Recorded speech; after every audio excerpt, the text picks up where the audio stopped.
Assalamualaikum warahmatullahi wabarakatuh. Halo teman-teman semua, perkenalkan nama saya Anindya Putri Ambaryanti. Saya adalah seorang mahasiswi Universitas Muhammadiyah Profesor Dr. Hamka dengan program studi bimbingan dan konseling. Program studi bimbingan dan konseling di Universitas Muhammadiyah Profesor Dr. Hamka sudah berakreditasi unggul loh teman-teman. Teman-teman tahu nggak sih keunggulan dari program studi bimbingan konseling di Universitas Muhammadiyah Profesor Dr. Hamka? Unggulannya banyak sekali loh teman-teman.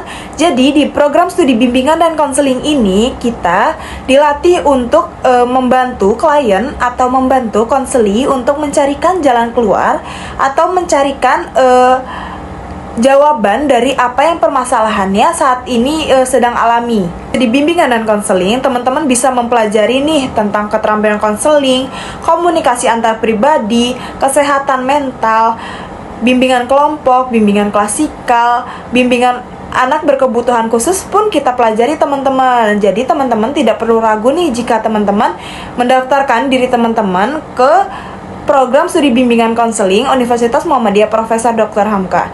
Karena universitas ini berakreditasi unggul ya teman-teman. Saat kita mempelajari mata kuliah tersebut, banyak sekali kita tersadar teman-teman, bahwa perilaku kita tuh salah selama ini, atau mungkin cara berkomunikasi kita selama ini salah. Jadi di program studi ini kita banyak belajar atau banyak menyadari bahwa ternyata banyak loh kesalahan selama ini yang kita perbuat gitu teman-teman. Jadi jangan ragu untuk mendaftarkan diri teman-teman di program studi bimbingan dan konseling Universitas Muhammadiyah Profesor Dr. Hamka. Baik, teman-teman, di sini saya akan masuk kepada materi yang akan saya jelaskan, yaitu teman-teman bisa menyimak atau mendengarkan. Saya akan menjelaskan tentang komunikasi sosial. Apa sih komunikasi sosial? Kita akan lanjut tentang pengertian komunikasi sosial. Baik teman-teman, di sini yang pertama ada pengertian komunikasi sosial. Komunikasi sosial adalah proses penyampaian pesan antara dua orang atau lebih, disengaja maupun tidak disengaja. Menurut Shannon and Wave menyatakan bahwa komunikasi adalah bentuk interaksi manusia yang saling pengaruh dan mempengaruhi satu sama lainnya, baik sengaja maupun tidak disengaja. Tidak terbatas pada bentuk komunikasi yang menggunakan bahasa verbal, tetapi juga dalam hal ekspresi wajah, lukisan, seni, dan teknologi. Setelah kita mengetahui pengertian komunikasi sosial, selanjutnya di sini ada proses hubungan komunikasi sosial. Menurut Effendi dalam bukunya Ilmu Komunikasi, Teori dan Praktek, proses komunikasi terbagi menjadi dua tahap. Yang pertama, proses komunikasi secara primer, yang kedua, proses komunikasi secara sekunder. Kita bahas satu persatu ya. Yang pertama, proses komunikasi secara primer. Proses seseorang menyampaikan pikiran dan perasaannya kepada orang lain dengan menggunakan lambang atau simbol sebagai media. Lambang sebagai media primer dalam proses komunikasi adalah bahasa, kial isyarat, gambar, warna, dan lain sebagainya yang secara langsung mampu menerjemahkan pikiran atau perasaan komunikator kepada komunikan. Baik, yang kedua ada proses komunikasi secara sekunder. Proses komunikasi secara sekunder adalah proses penyampaian pesan yang melibatkan penggunaan alat atau sarana sebagai media kedua setelah lambang. Komunikator menggunakan media sekunder ini ketika komunikan berada di lokasi yang jauh atau jumlahnya yang banyak. Proses hubungan komunikasi sosial ditegaskan lagi bahwa adanya unsur-unsur dalam komunikasi. Yang pertama ada sender. Sender adalah pengirim pesan. Pengirim pesan adalah individu yang memiliki ide atau informasi yang ingin dibagikan kepada orang lain. Yang kedua, di sini ada encoding. Encoding adalah penyajian, yakni proses pengalian pikiran ke dalam bentuk lambang. Yang ketiga, di sini ada message. Message adalah pesan yang dikomunikasikan oleh komunikator kepada komunikan. Yang keempat, di sini ada media. Media yaitu alat yang digunakan komunikator untuk menyajikan atau untuk menyampaikan pesan kepada komunikan. Selanjutnya kita akan membahas tentang faktor penyebab kekeliruan komunikasi sosial. Teman-teman sering sekali nggak sih terjadi kayak kalian sedang berbicara dengan teman kalian, tetapi kita salah tanggap atau salah penyampaian, atau mungkin kita salah mengartikan apa maksud dari teman kita. Ya, sering sekali kita mendapatkan hambatan-hambatan ketika kita sedang berkomunikasi. Ya, di sini kita akan membahas tentang hambatan-hambatan tersebut. Yang pertama, di sini ada gangguan teknis. Gangguan teknis adalah ketika kita berkomunikasi menggunakan alat, tetapi alat itu bermasalah. Itu dimaksud dengan gangguan teknis. Yang kedua adalah gangguan sematik. Gangguan sematik ini bisa terjadi karena penggunaan bahasa asing yang tidak dipahami oleh penerima pesan. Yang ketiga, gangguan psikologis. Di sini ada kondisi emosional atau mental seseorang bisa mempengaruhi ketika kita sedang berkomunikasi. Yang keempat, di sini ada rintangan fisik atau organik. Kondisi geografis atau jarak fisik bisa menjadi hambatan saat kita berkomunikasi. Yang kelima, ada rintangan status. Perbedaan status sosial antara komunikator dengan komunikan bisa menjadi hambatan saat berkomunikasi. Yang keenam, rintangan kerangka berpikir. Sering sekali kita terjadi kesalahpahaman saat kita berkomunikasi, semisal dengan teman, guru, dosen, atau dengan orang lain gitu. Jadi rintangan kerangka berpikir ini sangat sering terjadi.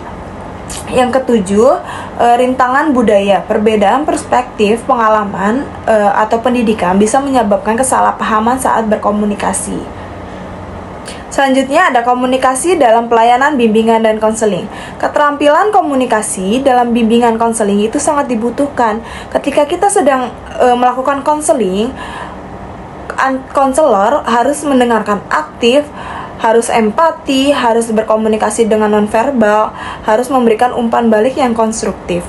Baik, kita bahas satu persatu. Kita harus mendengarkan aktif nih apa yang klien ucapkan atau apa yang klien berikan agar tidak ada miskomunikasi. Selanjutnya ada empati. Kenapa sih konselor itu harus empati?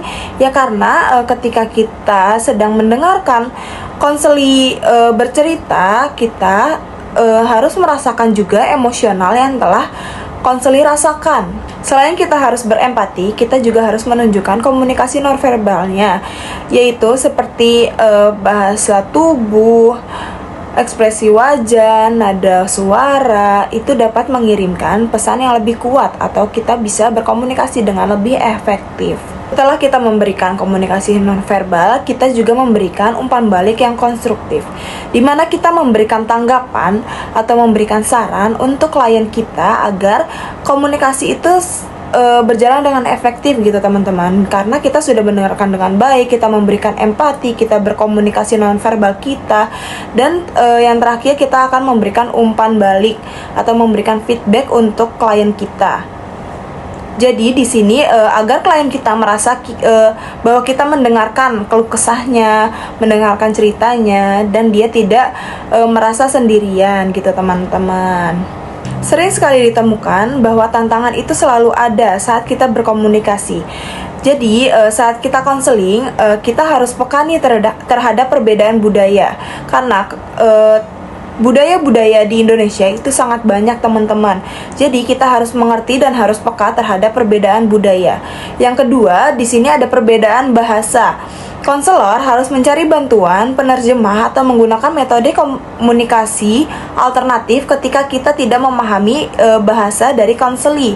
Yang ketiga, masalah kepercayaan. Konselor harus membangun kepercayaan dengan menunjukkan empati, kesabaran, dan konsistensinya. Jadi saat kita memberikan kepercayaan kita, konseli akan lebih percaya kepada kita. Setelah kita mengetahui tentang materi komunikasi sosial, di sini ada contoh studi kasus teman-teman. Saya mengambilnya dari jurnal yang berjudul Pelanggaran Etika Komunikasi di Media Sosial, Studi Kasus Cyberbullying pada kasus penganiayaan Mario Dendi dan Agnes Gracia pada media sosial Twitter. Pelanggaran etika komunikasi di Twitter, studi kasus penganiayaan oleh Mario Dendi. Penelitian ini meneliti bentuk-bentuk pelanggaran etika komunikasi yang terjadi pada platform media sosial yaitu Twitter dalam konteks kasus penganiayaan yang melibatkan Mario Dendi pada bulan Februari 2023. Penelitian ini mengaplikasikan teori pelanggaran etika komunikasi yang dikemukakan oleh Sean tahun 1994.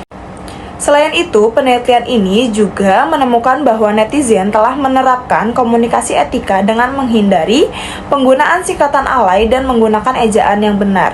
Penelitian ini memberikan pemahaman yang lebih mendalam tentang pelanggaran etika komunikasi di Twitter dan memberikan wawasan yang berharga untuk meningkatkan praktik komunikasi etis dalam platform media sosial. Jadi, dalam jurnal ini etika komunikasi ini sangat diperhatikan teman-teman, walaupun kalian dalam media sosial. Jangan sampai tantangan atau hambatan terjadi ketika kita sedang berkomunikasi sosial. Karena dalam berkomunikasi, etika perlu diperhatikan teman-teman. Jadi kita tidak boleh sembarangan saat kita berkomunikasi sosial. Contoh studi kasus yang kedua, di sini saya mengambil jurnal dengan judul Komunikasi Keluarga Lintas Negara. Studi kasus tentang penggunaan media sosial sebagai sarana komunikasi keluarga tenaga kerja wanita di Indonesia. Penelitian ini merupakan sebuah studi kasus tentang bagaimana tenaga kerja wanita atau TKW Indonesia asal Pantura, Jawa Barat dalam berkomunikasi dengan keluarga yang ditinggalkan di Indonesia saat menjalani kehidupan kerjanya di negara tetangga dengan menggunakan media sosial seperti BlackBerry sebagai salah satu media sosial menjadi alat yang dipakai dalam berkomunikasi dengan keluarga selain Facebook, Skype, dan YouTube. Tujuan penelitian ini adalah memaparkan faktor-faktor menjadi simpul-simpul dalam menjalin komunikasi antar anggota keluarga. Hasil penelitian ini diharapkan dapat membantu menjelaskan keuntungan ataupun kekurangan penggunaan media sosial dalam komunikasi keluarga, terutama bagi keluarga yang menjalani kehidupan terpisah secara geografis. Tadi sudah disebutkan bahwa hambatan secara geografis itu juga sering terjadi teman-teman. Jadi ketika kita seperti LDR kepada keluarga, teman, kita juga perlu menggunakan media sosial. Karena yang lebih ringan dan lebih praktis saat ini adalah menggunakan media sosial. Jadi selain banyak kekurangan dari media sosial, kita juga menemukan banyak keuntungan dari media sosial. Jadi lebih mudah, jadi tidak terlalu lama ketika kita berkomunikasi, mungkin lebih mudah dipahami pula. Bagaimana teman-teman? Seru sekali ya kita membahas tentang komunikasi sosial. Baik, ini akhir dari pertemuan kita. Terima kasih untuk teman-teman yang sudah mendengarkan. Kurang lebihnya mohon maaf. Assalamualaikum warahmatullahi wabarakatuh.